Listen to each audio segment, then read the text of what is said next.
queria falar sobre eleições. Até porque falar de eleições a gente está falando de 4 anos. E 4 anos, para mim, é presente. Eu estou falando de futuro, estou falando de 10, 15, 50 anos. Já fiz um trabalho para o Museu da Manhã de 50 anos e tenho colegas que fizeram 100 anos até. Eu estou falando mais disso aqui. Estou falando de futuros da democracia. Porque talvez a democracia não esteja mais funcionando. Ou talvez ela nunca tenha funcionado, mas a gente meio que, tudo bem. É o que dá, vamos embora. Talvez a democracia tenha funcionado no início do século passado, quando os Estados Unidos tinha mais ou menos 100 milhões de pessoas, e hoje tem 4 vezes esse troço. Democracia, de novo, que não é uma invenção recente, aliás, ela não é uma invenção, não tem nenhum livro que diz isso aqui é democracia.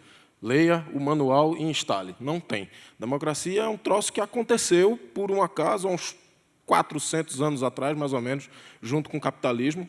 Não tem modelo, não é exatamente um troço replicável, mas está por aí e pode ser que ele não esteja mais. A gente tem visto não só uma crise das democracias no mundo, mas também uma crise da democracia. Democracias no mundo, grandes democracias como os Estados Unidos, não vivem mais. Tem autores que dizem que os Estados Unidos, desde os anos 90, não vivem a democracia, mas sim um troço que se maqueia de democracia, mas, na verdade, é um regime autoritário. Tem outras democracias no mundo, ou regimes que pareciam ser democráticos, que começam a dar sinais de esgotamento, ou líderes que começam a olhar de forma mais conservadora para o mundo, como Erdogan, como o próprio Trump, como o pessoal da Indonésia, como Itália. Vários países que estão olhando para trás. Isso, na minha modesta opinião, isso tem a ver com a ruína das grandes narrativas, as narrativas estruturantes do mundo, né? Até a queda do Muro de Berlim, mais ou menos, tinha 2 narrativas no mundo. Tinha o bloco capitalista, o bloco socialista, aí caiu o Muro de Berlim, aí os capitalistas disseram, haha, tá vendo que não funciona? Aí deu a crise de 2008, aí a galera disse, tá vendo que também não funciona? Então, a gente não tem narrativas estruturantes que funcionam. Como a gente não tem nada para olhar para frente, o que é que a gente está fazendo? A gente está olhando para trás.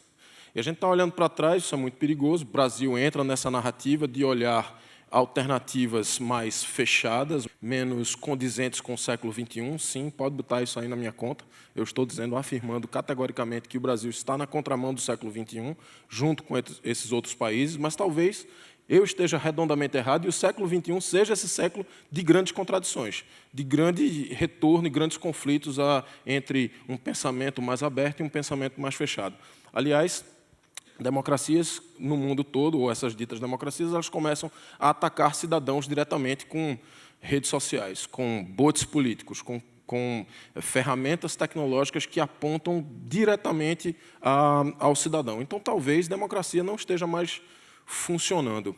Mas, mesmo assim, existem alternativas, existem coisas que estão surgindo no mundo. E, basicamente, a gente, enquanto futurista, tenta entender ou tenta identificar essas novas coisas, esses novos modelos que ainda são muito pequenos na geografia e na escala, o que a gente chama de sinais fracos, para tentar entender quais são as possibilidades. Uma desses sinais fracos é esse troço aqui, mandatos coletivos. Pela primeira vez, uma galera está se juntando e dizendo, vamos nos eleger. Não vamos eleger um candidato, mas vamos eleger uma plataforma de candidatos, um escritório, um coletivo de pessoas que vai compartilhar esse mandato. Aqui, em Pernambuco, a gente teve as meninas do Juntas, e no Rio de Janeiro, me parece que foi no Rio de Janeiro, se elegeu um conjunto de um outro coletivo também feminista.